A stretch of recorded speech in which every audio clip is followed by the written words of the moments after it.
soutien justement à l'économie égyptienne, à ce prêt octroyé par le FMI, le Fonds monétaire international à l'Égypte. Le FMI a lancé vendredi dernier l'octroi justement de ces 12 milliards ou la validation de cet accord de 12 milliards de dollars. Une première tranche de 2,75 milliards de dollars a été déjà versée à l'Égypte. Là, on parle d'une bouée de sauvetage, si on peut dire, à l'Égypte. Voilà, on va essayer de savoir tout ce qui a rapport avec ce prêt. Nous avons le plaisir d'avoir avec nous ce soir Dr Adel Mahani. Bonsoir, Dr Adel Mahani. Vous êtes expert en économie, vous êtes aussi professeur en économie internationale à l'UBS Paris. Bonsoir. Bonsoir, vous êtes le bienvenu. Justement, j'aimerais commencer par cette question. Est-ce que là, il s'agit, avec ce prêt de 12 milliards de dollars, est-ce qu'avec ce prêt, justement, le FMI lance une bouée de sauvetage financière à l'économie égyptienne? Tout d'abord, permettez-moi juste passer un petit message de soutien aux familles françaises, parce qu'aujourd'hui c'est le 13 novembre, donc on se rappelle très bien l'année dernière le massacre qui a eu lieu à Paris, l'attentat terroriste, donc j'ai une grande pensée à tous les jeunes qui ont perdu leur vie et leurs familles aussi, un soutien de mes enfants qui sont perdus de loin ou de près, un de ses collègues. Toujours la bataille continue, la guerre contre le terrorisme continue. Un grand pensée aussi à tout ce qui se passe en Égypte, ici au nord du Sinaï. Donc nous sommes tous dans le même bateau et je crois que la solidarité entre les peuples égyptiens et les peuples français, ça creuse, ça augmente avec le temps contre ces actions terroristes.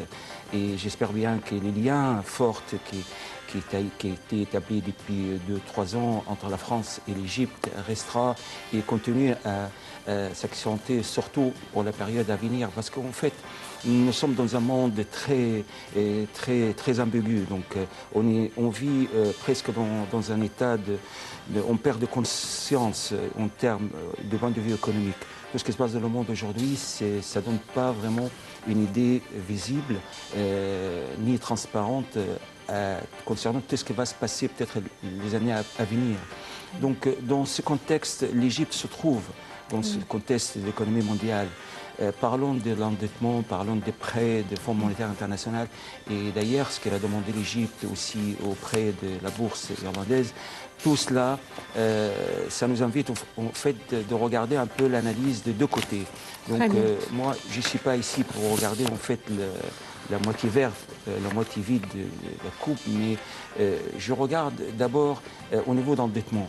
L'endettement mondial, c'est catastrophique. Si vous savez, l'endettement mondial aujourd'hui, ça dépasse largement le produit intérieur mondial.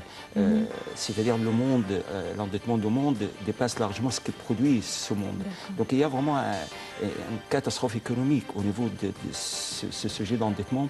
Et ce qui est dangereux, en fait, qu'un pays, n'importe lequel, il tombe sur le cercle vicieux, en fait, de cette question d'endettement. Retournons à notre économie égyptienne. Bien sûr, la phase actuelle nécessite à diversifier, de façon ou d'une autre, à diversifier les ressources de financement pour notre déficit budgétaire. Vous savez très bien qu'aujourd'hui, selon les dernières statistiques des banques centrales égyptiennes, la dette publique dépasse largement le produit intérieur brut de l'Égypte. On compte représente à peu près cette dette publique intérieure, ça représente plus de 102%. Donc, c'est-à-dire notre dette intérieure dépasse largement ce qu'on produit en Égypte. Et ça, vraiment, ce n'est pas un phénomène concerne l'économie, parce qu'on regarde un peu sur l'autre rive de la Méditerranée, on voit très bien ce pourcentage dépasse 177% pour la Grèce. La dette intérieure, la dette publique grecque dépasse largement le produit intérieur. Mais la Grèce aussi, c'est un cas tout à fait particulier parce que aussi la Grèce est en crise depuis des années. Même l'Union européenne, avec tout son poids, n'a pas pu. Certes, elle a aidé, elle lui a lancé aussi des bouées de sauvetage, mais la situation financière en Grèce reste très catastrophique par rapport aux autres pays du monde. En fait, c'est vrai, le pourcentage est très élevé, par exemple, mais on regarde d'autres pays, par exemple, comme le Portugal, comme la France, même qui s'approche approche à 99% de pourcentage entre la dette publique et le produit intérieur brut. Ce que je voulais dire, en fait, c'est un phénomène mondial. Cet gonflement de dette intérieure, dette publique, c'est vraiment, ça représente un danger pour les pays concernés. Mais de l'autre côté, l'autre part, c'est la dette extérieure, en fait. Nous, on parle ici en Égypte, à peu près notre dette extérieure s'approche des 57 milliards de dollars. Si on compte, on fait un petit calcul après les prêts du Fonds monétaire international et aussi les prêts de la irlandaise, on voit très bien que notre dette extérieure va dépasser, va s'approcher de 60 et quelques milliards de dollars. Donc la question qui se pose maintenant, où vont ces prêts, dans quelle activité, est-ce que on va tomber dans les cercles vicieux d'endettement en Égypte, ou bien ces prêts, soit du Fonds monétaire international ou d'autres bailleurs ou d'autres institutions, est-ce que l'économie égyptienne va vraiment saisir cette opportunité pour se mettre en route? Justement, quelles sont les conditions pour que le gouvernement puisse saisir cette opportunité? Certes, on connaît très bien qu'il y a aussi, avec ce prêt, avec ce qu'on a appelé des conditions ou de demande de la part du Fonds monétaire international, mais il y a aussi une sorte de supervision. Tout à fait, tout à fait. En tout cas, la réforme économique en Égypte a bien commencé même avant les négociations avec le Fonds monétaire international, et ça, c'est une bonne chose. Tout ce qu'on voit aujourd'hui avec la réforme économique. Oui, la réforme économique, elle a bien commencé avec quelque chose. La hausse des prix de l'électricité, vous voulez dire? Bien sûr, les taxes. Il y a plusieurs étapes, plusieurs décisions sur le chemin des réformes économiques ont bien commencé même avant l'accord avec le Fonds monétaire international. Mais ce que je veux dire, c'est la question qui se pose sur l'utilisation de ces prêts. Est-ce qu'on va recevoir ces prêts du Fonds monétaire international ou d'autres institutions juste pour dépenser encore sur les activités de consommation, etc. Ou bien c'est justement pour faire face à ce déficit structurel de l'économie égyptienne. Parce que ce qu'on souffre aujourd'hui, ce n'est pas un déficit temporaire, un bon déficit. Mais par contre, c'est un mauvais déficit. Donc aujourd'hui, les conditions d'ici jusqu'à 2017-2018, on va voir très bien l'état des lieux, le résultat, le compte rendu de ces argents qui va rentrer au budget de l'État. Est-ce qu'on va utiliser ces prêts justement pour une plus de réformes économiques pour monter ou augmenter la rentabilité de l'économie égyptienne, ou bien ça sera l'argent qui se jette par la fenêtre pour répondre. Est-ce qu'on peut, docteur Mahani, détailler un petit peu ce que vous venez de dire, c'est-à-dire qu'est-ce qu'il faut faire, qu'est-ce qu'il ne faut pas faire, il ne faut pas payer les salaires, il faut les utiliser dans des projets.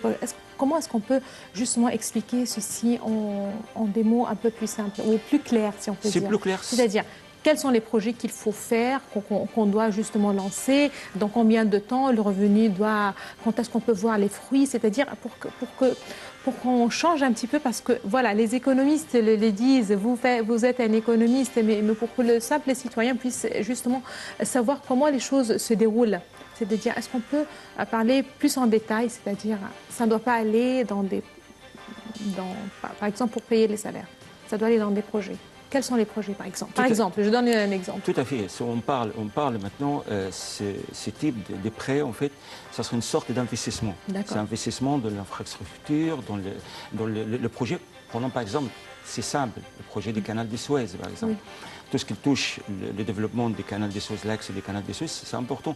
Tout cela va avoir un rendement économique dans 4 et 5 ans. Donc, à ce moment-là, on va parler des prêts positifs, c'est-à-dire on sera capable de payer l'intérêt sur les prêts du Fonds monétaire international ou d'autres institutions.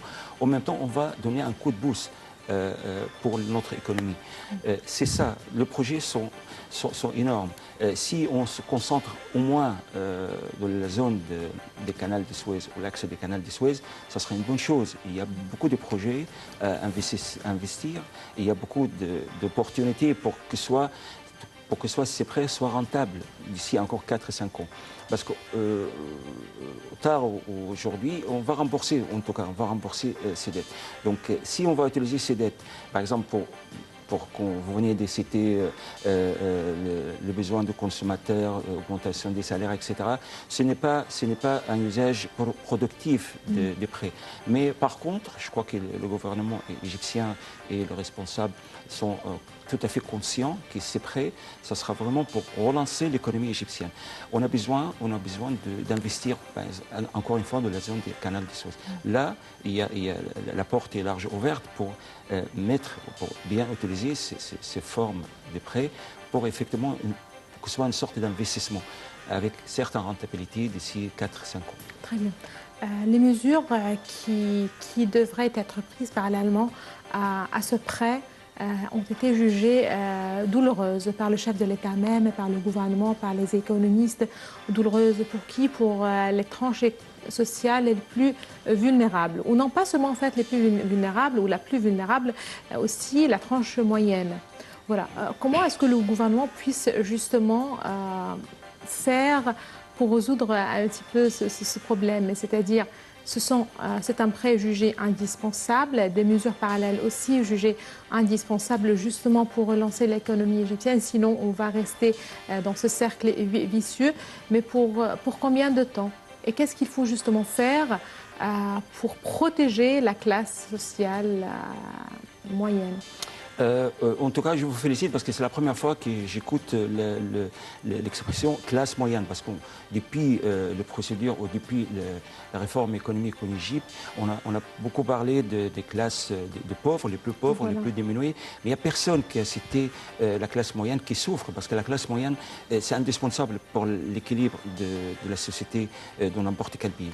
Donc aujourd'hui, on a beaucoup parlé des classes diminuées, des pauvres, les plus pauvres.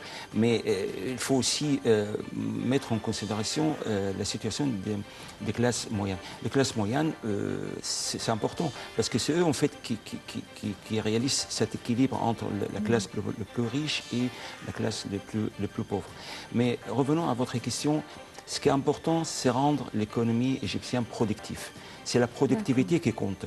Donc, les mesures que le gouvernement est en train d'appliquer, soit de revoir un peu les subventions de certains produits, etc., ou peut-être toucher les salaires, etc., c'est une mesure qui concerne le gouvernement et prendre sa décision.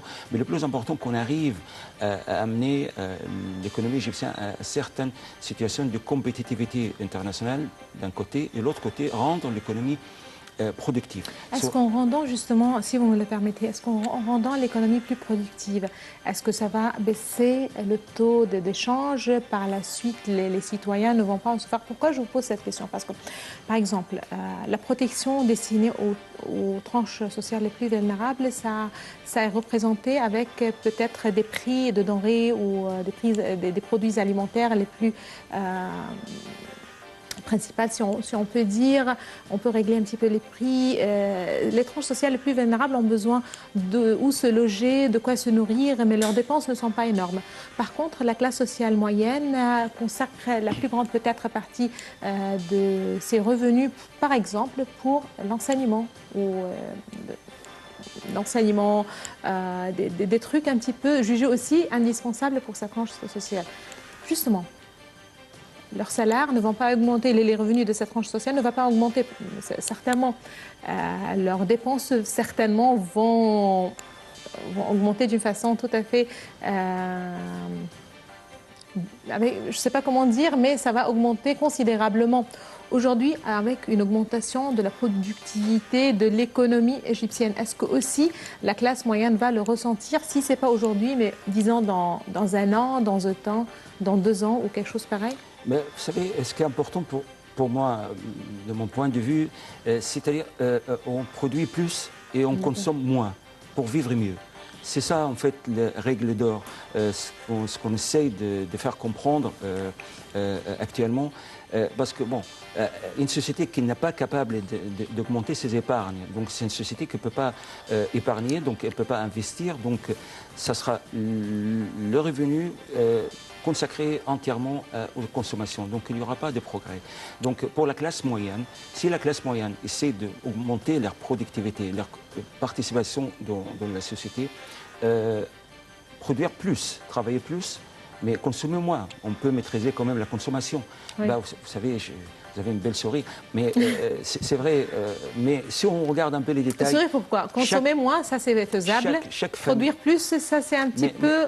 Mais pas évident. L'équation, c'est le revenu égal consommation épargne. Donc si on arrive, si le revenu sont stables, il n'y a pas d'augmentation, donc on peut jouer sur les deux autres variables, c'est-à-dire les épargnes et la consommation. Donc si on cherche, on est capable de raisonner, rationaliser nos consommations. Il y a beaucoup de consommations qui ne sont pas nécessaires de point de vue économique, peut-être sont nécessaires pour vous, en tant que quelqu'un qui appartient à la classe moyenne. Mais on peut faire des efforts pour consommer un peu moins, effectivement, pour avoir certaines épargnes. Avec ces épargnes, on peut participer à n'importe quel projet, etc. Donc le résultat, si on généralise ça sur la société entière, donc on voit très bien que l'économie avance. C'est ça concernant la classe moyenne. Je ne peux pas parler d'épargne pour la classe les plus pauvres, parce que vraiment, théoriquement, ils ne sont pas capables de diminuer la consommation. C'est déjà sont à limite de consommation.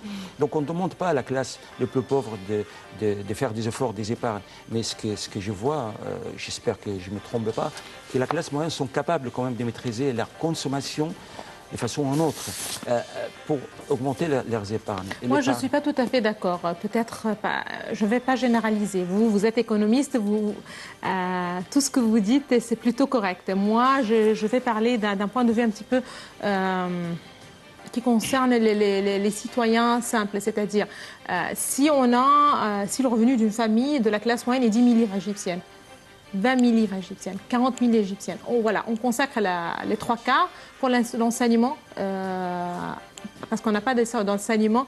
Ici en Égypte, on ne peut pas, justement, la classe moyenne ne peut pas mettre ses enfants dans les écoles publiques. Voilà, ou bien ce sont des écoles privées ou ce sont des écoles internationales. Voilà, ça c'est la plupart des revenus d'une famille. Voilà, il n'y a pas d'épargne là.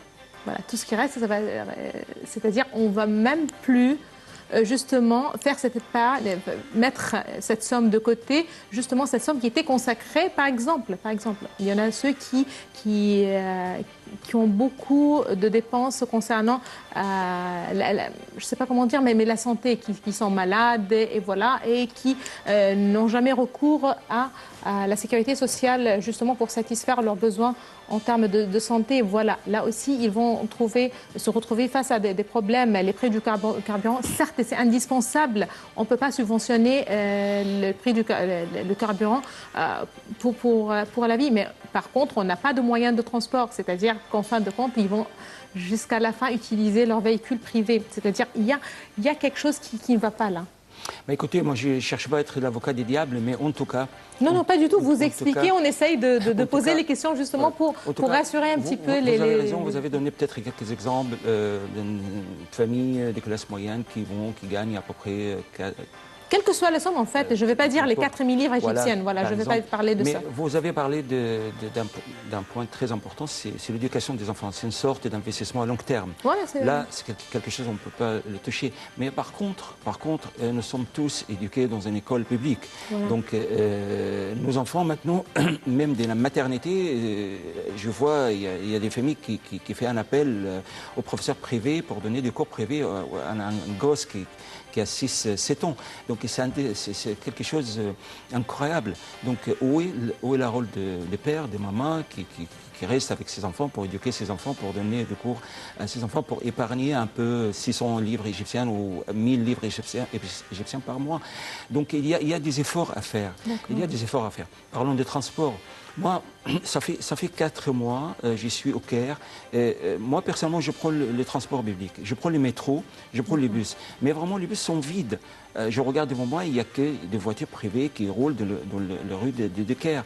Donc, si on se plaigne aujourd'hui, comme classe moyenne, que le prix des carburants est augmenté, donc laissez votre voiture, prenez les transports en public. Moi, je suis à Paris, je prends le bus, je vois à côté de moi... Certainement, les bus à Paris ne sont pas comme les bus ici en Égypte. Écoutez, voilà. Au contraire, je vois beaucoup d'améliorations. Il y a des bus climatisés pendant l'été et sont vides, en tout cas. Moi, je prends le transport en public à Paris, je vois à côté côté de moi l'ancien ministre des Affaires étrangères.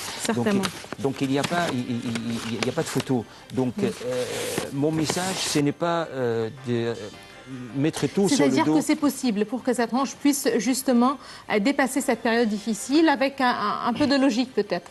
C'est vrai. D'accord. Je reviens en fait sur ce point, mais vous me permettez là de passer un autre commentaire, justement pour faire le lien entre ce que nous disons et donc ce prêt justement du Fonds monétaire international et les mesures prises justement la semaine dernière par le gouvernement égyptien, à savoir cette décision de la Banque centrale de laisser flotter la livre égyptienne. Donc je vous laisse avec ce commentaire signé d'Alia Karam et on se retrouve juste après.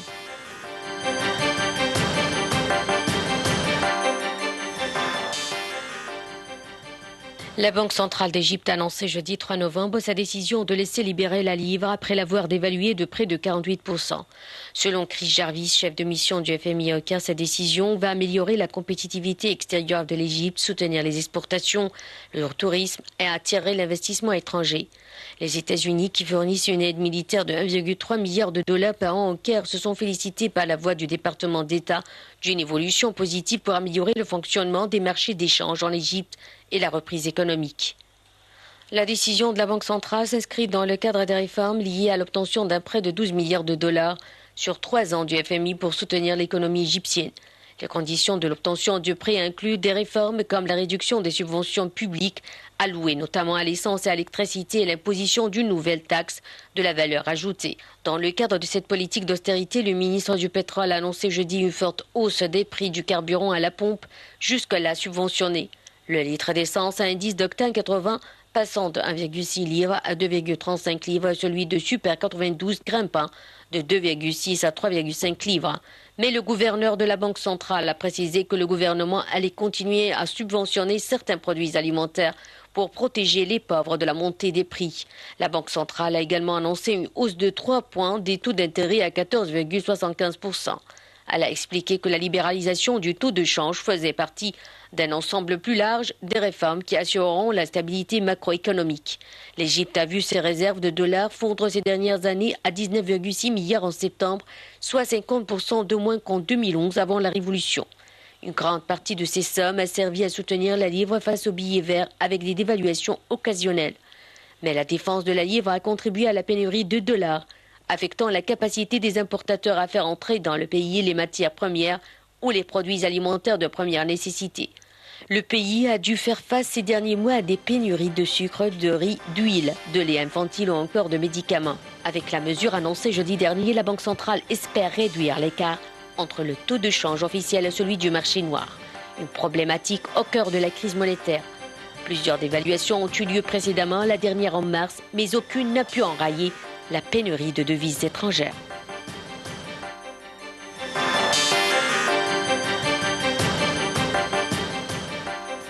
Bonsoir, donc bienvenue à vous encore une fois. Je rappelle que nous sommes toujours avec vous, professeur Adel Mahani, vous êtes professeur en économie internationale à l'UBS Paris. Et nous avons aussi en direct en ligne Dr Passant Fahmy. Bonsoir, Dr Passant Fahmy, vous êtes expert en économie, vous êtes aussi membre du Parlement.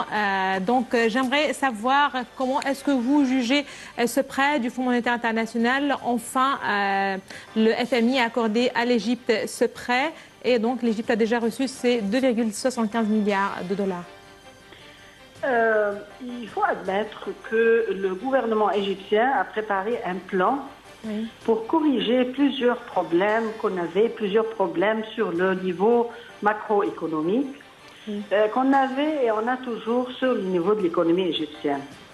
Mais il y a toujours, quand on a préparé le plan qui a été présenté aussi au Parlement, il y a comme on appelle le gap de financement qui doit être financé de quelque part. C'est-à-dire quand on a adressé et on a envoyé la demande à la FMI, on pensait toujours qu'on avait besoin de 12 milliards de dollars et peut-être le FMI pourra nous aider à les assurer.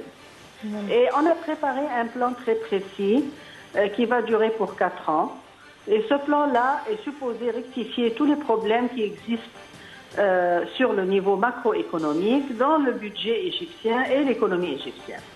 Et en même temps, on devait avoir aussi un plan pour protéger la classe modeste, parce que normalement, quand on a un plan économique pour justifier des problèmes, toujours il y a une escalation de prix, il y a une instabilité sur le niveau social. Alors là, le Parlement et le gouvernement ont insisté que nous devons avoir aussi un plan en parallèle qui protège cette classe. Alors, ayant les 12 milliards, ça va nous aider. Et pas avant les 12 milliards, c'est comment on appelle, l'acceptance de la FMI. Ça va nous aider non seulement d'avoir les 12 milliards, mais aussi nous aurons la chance de lancer des bons de trésor, à peu près 4 milliards de dollars. Et nous avons entendu hier aussi que il y a des institutions internationales américaines qui encouragent les gens et les investisseurs d'acheter dans ces bons de trésor. Alors là, on peut dire que nous avançons sur le bon chemin et il faut en même temps, je répète, protéger la classe modeste et aussi la classe moyenne, parce que n'importe quelle instabilité qui peut exister, ça peut stopper tout le problème. Très bien. Alors là, allez-y. Très bien. Vous êtes économiste depuis longtemps, depuis des années. Vous trouvez que la livre égyptienne doit être dévaluée justement pour qu'elle puisse justement avoir sa valeur correcte dans le marché. Et là, aujourd'hui, à quel point, en tant que député au Parlement, à quel point est-ce que vous et les autres députés, vos collègues, sont satisfaits du plan du gouvernement qui vise justement à protéger les classes, on ne va pas dire la classe moyenne, mais cette fois-ci, on va parler de la classe la plus vulnérable? Non, à mon avis, il faut faire un peu plus d'efforts pour protéger la classe modeste. Oui. Parce que ça, c'est la classe qui peut souffrir vraiment. Mais si on parle de la dévaluation de la livre égyptienne, oui. C'est pas question de dévaluer la devise, c'est question qu'on ne peut pas avoir deux prix ou deux taux d'échange pour la même devise, ce qui était ridicule. Et deuxièmement, il faut avoir une valeur réelle à la livre égyptienne. Et troisièmement, les investisseurs doivent, si jamais ils ont besoin des devises étrangères, aller à la banque ou les banques, qui est le système bancaire, qui peut leur assurer leurs demandes. Mais aller sur le marché à droite et à gauche, faire des transactions illégales, ça c'est inacceptable.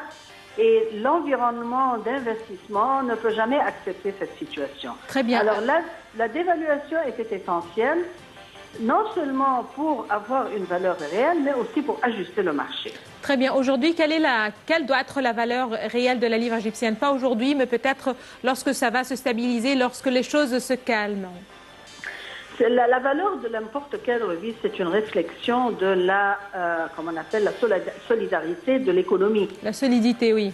Solidité de l'économie. Oui. Si on a une économie solide, alors notre devise sera solide.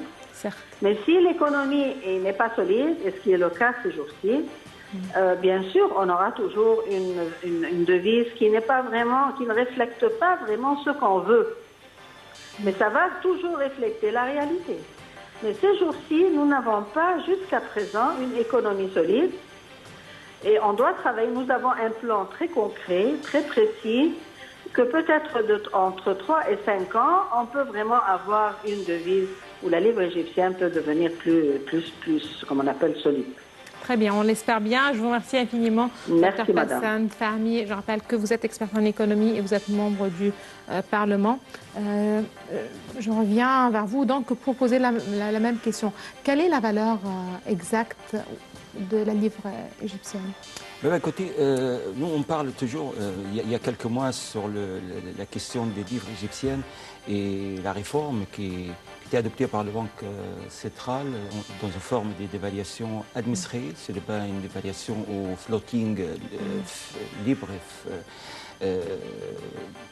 D'autres termes, ne laisse pas la valeur des livres égyptiens organisés par la force ou l'offre et la demande. Il y a toujours d'intervention de la part de la Banque centrale égyptienne.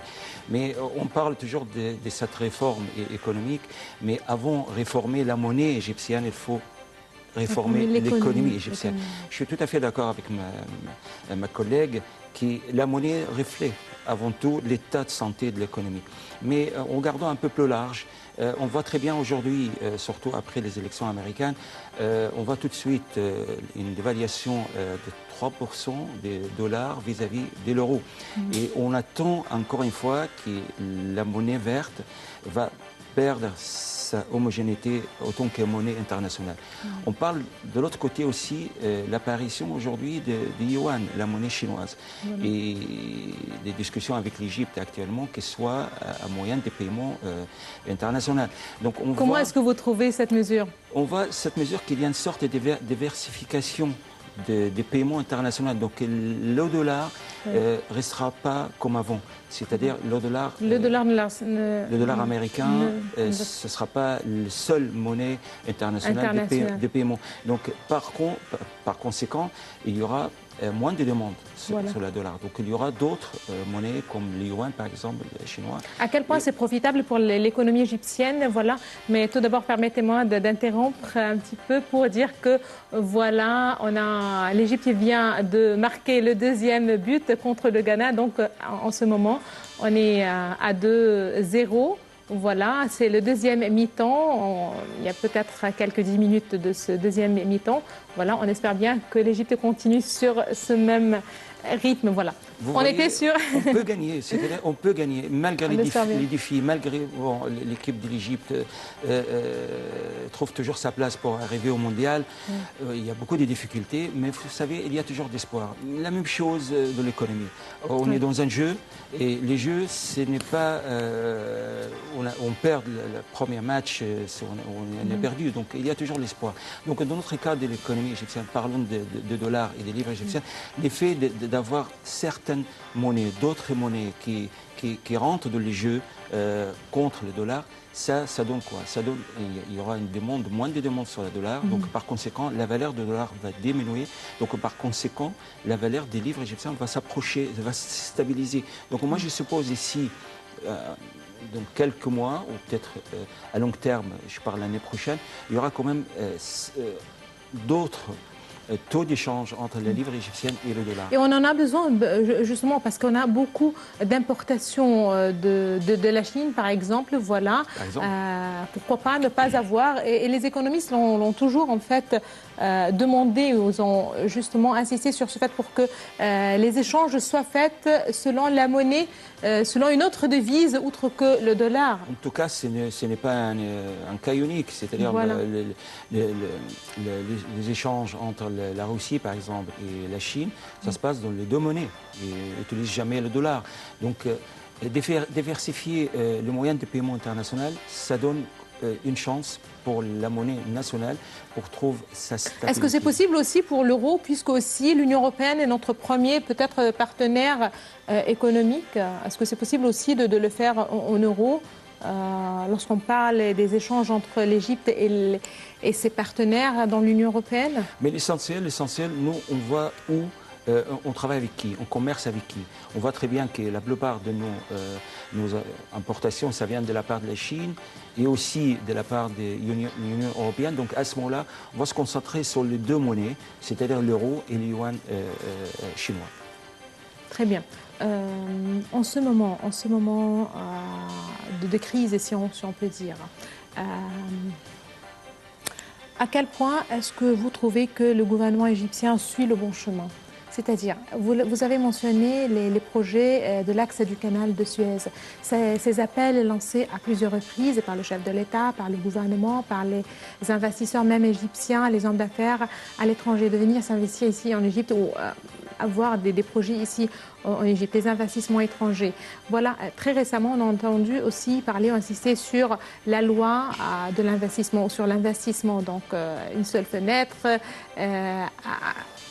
On attend justement que ça soit promulgué, soit ratifié finalement pour que ça continue un petit peu l'image et puis justement on voit ce message à l'étranger, aux investisseurs étrangers que voilà le terrain est tout à fait propice et prêt pour les investisseurs étrangers. Voilà, ce prêt du Fonds monétaire international est un document de confiance voilà, par le Fonds monétaire international aux investisseurs étrangers que voilà, l'Égypte est un pays où on peut vraiment avoir des investissements. Tout à fait. Ça, c'est le côté positif, ce qu'on dit toujours bon, par rapport aux institutions internationales. L'effet que le FMI a accepté ce prêt, c'est-à-dire c'est un certificat, c'est une bonne chose que l'économie égyptienne il est capable de rembourser ses dettes, il est en bon chemin. Mais permettez-moi de vous dire, c'est la réforme économique. C'est réformer pourquoi en fait? Est-ce que réformer juste pour payer notre dette ou réformer pour que l'économie égyptienne soit vraiment une économie compétitive par rapport aux pays autour de l'Égypte, les pays de Golfe, l'Afrique, l'Afrique du Nord, etc. Donc la réforme, il faut qu'on a une vision un peu plus large. On ne réforme pas seulement pour trouver un moyen de financer notre déficit budgétaire. Ça sera vraiment une gaffe, une faute énorme. Mais réformer justement pour préparer le décalage. Pour mettre l'Égypte à sa place, dans sa place. Je vous remercie infiniment, Dr Adel Mehani. Malheureusement, le temps presse. Il est temps de se quitter. C'est pas seulement la fin de cette émission de direct, mais de notre transmission en langue française. Donc, je vous remercie infiniment, Dr Adel Mehani. Je rappelle que vous êtes professeur en économie internationale à l'UBS. Merci à vous. Vos explications, madame, monsieur, merci à vous aussi de nous avoir suivis. Excellente soirée à toutes et à tous. Jusqu'à ce moment, l'Égypte est à 2-0 contre le Ghana. Très bonne chance à notre équipe nationale.